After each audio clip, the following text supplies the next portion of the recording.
I'm a 30-year-old man who's going to a $9 an hour job in less than 30 minutes, but today I feel rich.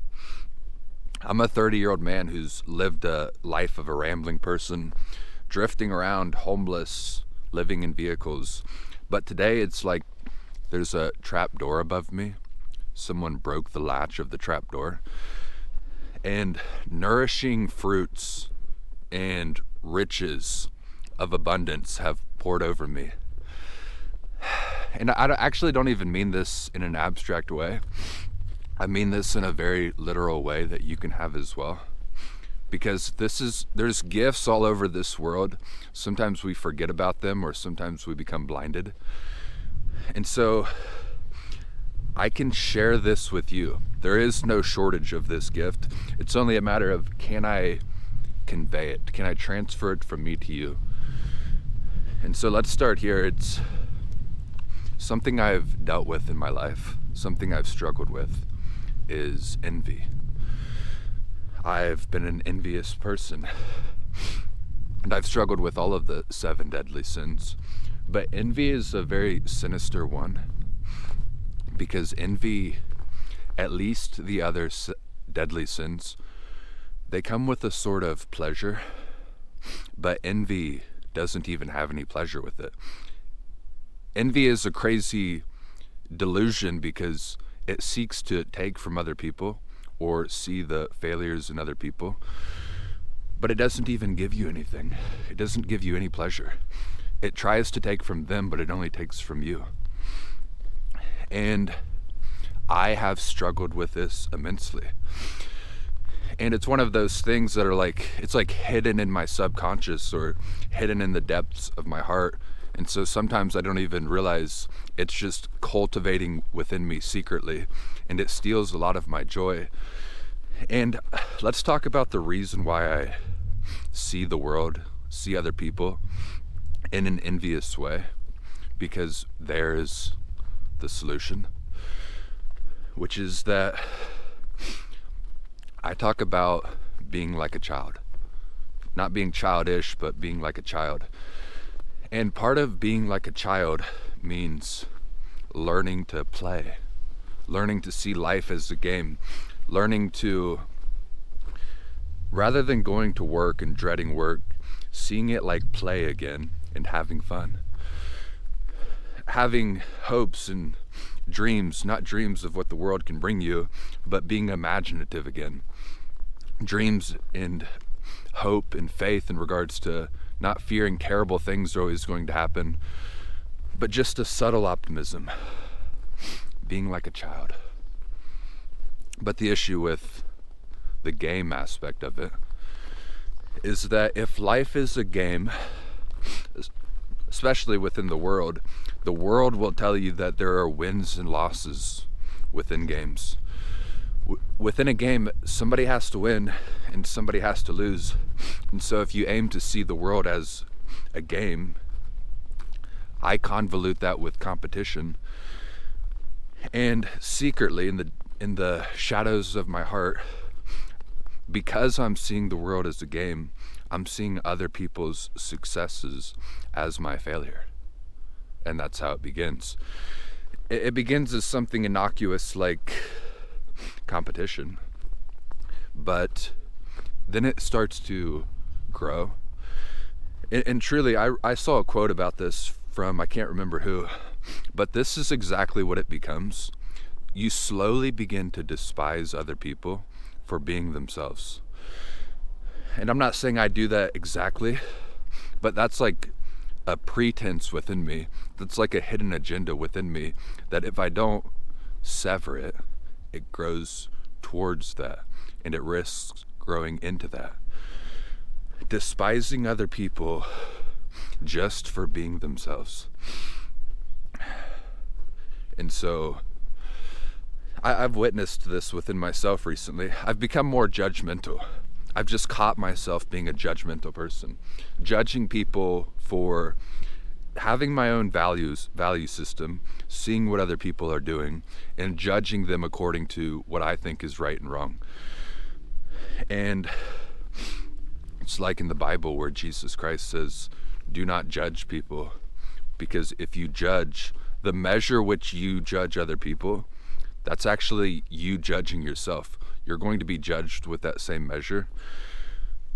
And so when I'm judging other people, when I'm judging other people, it's actually envy, and it is actually judging myself. It's just bringing misery to myself. And so it's like, how can I stop judging people? How can I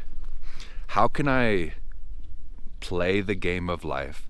How can I see this as a game, be like a child, but not be competitive in the sense of seeing other people's wins as my losses?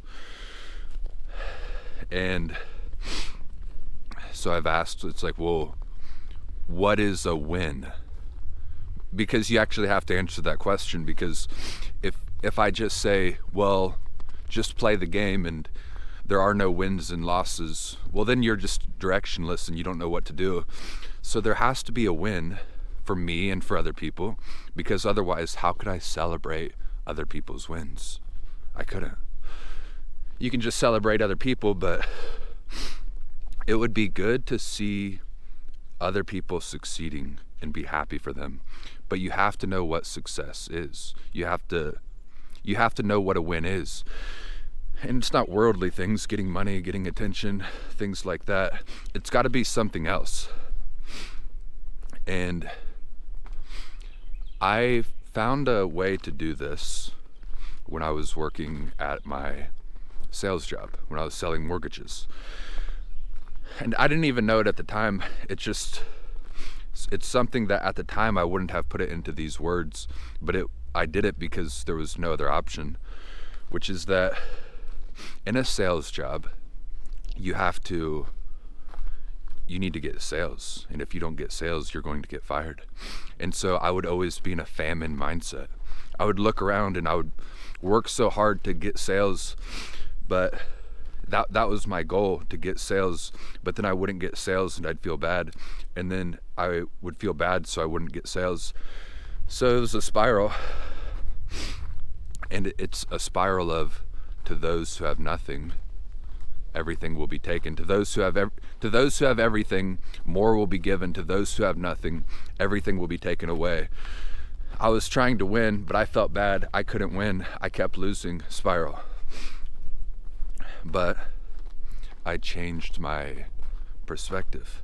I changed the way that I changed what I saw a win to be. I changed the goalpost.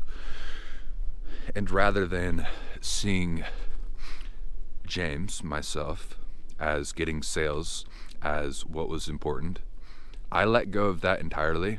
So rather than a win being something relative to myself, I didn't even see a win as something relative to my team or my company. I started to look at the clients, and I was like, all right, I only care about redemption. The best thing that I can possibly do, the highest good within this company, is that we can talk to clients and make their day better. We can talk to clients and virtuously help them achieve their goals. And obviously in sales you can be deceptive or you can be virtuous, as with everything else. But I was like, if I just aim at redemption, try to make the people who I'm talking to's day better and achieve their goals. Me, yes, but it's not about me, it's about them. So wherever I see a client's day getting better or goals getting achieved, that is a win. It doesn't matter if I'm doing it or if somebody else is doing it, that is a win. And then I went from being in my bubble, losing, failing, having nothing, to then I was surrounded by wins. Because then I opened my eyes and I looked around and I was like, that person just achieved somebody's goals. That person just made somebody's day better. That person just helped somebody achieve their goals.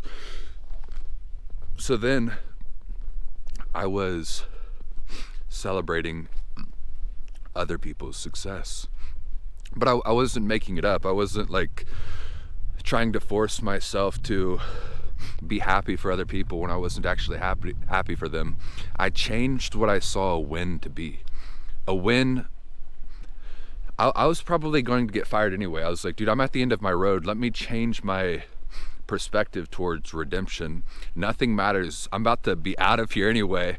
If I leave here, I'm going to be celebrating, because it's like, yes, that person's goals just got achieved. That person's day just got better. So it's like, even if they fire me, I'm going to be celebrating as I leave, because through other people, I'm still winning. We're winning together. Your wins are my wins are your wins. And so the way that correlates to everything is the same. When you know the way broadly, you see the way in all things. That is the same as life itself. I'm going to a $9 an hour job. It's like, can I make somebody's day better?